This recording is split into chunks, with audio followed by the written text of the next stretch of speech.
Good morning, everyone.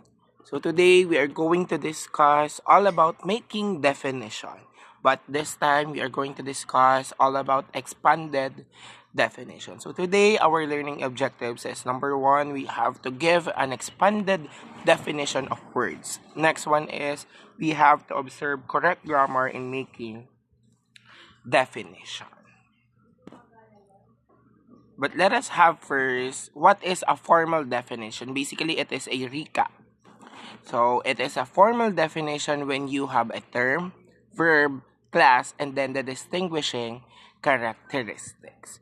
Now, in formal definition, it is also called full definition. If you have a formal definition, you have also a full definition. Now, in full definition, it has two patterns.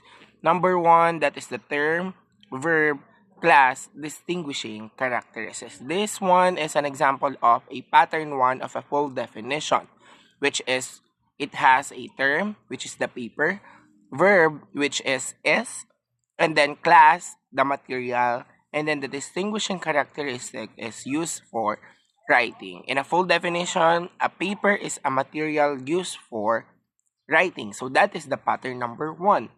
The pattern number two should be a class, distinguishing characteristics, verb, and then the term. So basically, it is a material used for writing is paper. It has a different pattern, but it is defining what is a paper.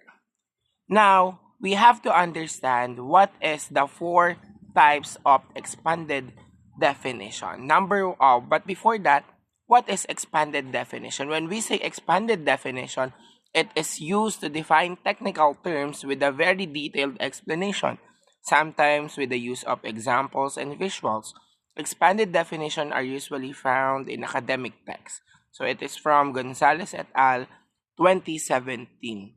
Basically, expanded definition, it is used for you to really understand what is the term is. So basically, it is a detailed explanation of one term. Now, let's proceed to the number one type of expanded definition. So that is expanding by giving an example. When you are going to expand the definition by giving examples, you provide specific instances or cases that illustrate what the word means. So basically, after the full definition, you will have an expanded definition. So number one, we are going to expand terms or expand the definition by giving an example. So this one is an example of expanding the term or the definition by giving an example. Paper is a material made from cellulose. So that is a full definition. The red one is the expanded definition. So it is also used for writing, sketching, and art materials like folding it and making it origami. So the examples are writing, sketching, arts, and specifically it is for making it origami. So that is expanding the definition or expanding definition by giving an example. Next one, we have expanding it by comparing and contrasting. Now, when you are going to expand a definition or terms by comparing and contrasting, you are highlighting or highlight similarities and differences between the word you are defining and other related words. So basically, you are going to have the similarities and then the difference between one term to another term. For example, this one, paper is a material made from cellulose. It is most likely a tissue that you can write on, and they are both made from cellulose. However, it differs from plastic because paper can be dissolved in water, unlike plastic. So it is compared to a tissue. They have their similarities, which is they are both made from cellulose and you can write on it.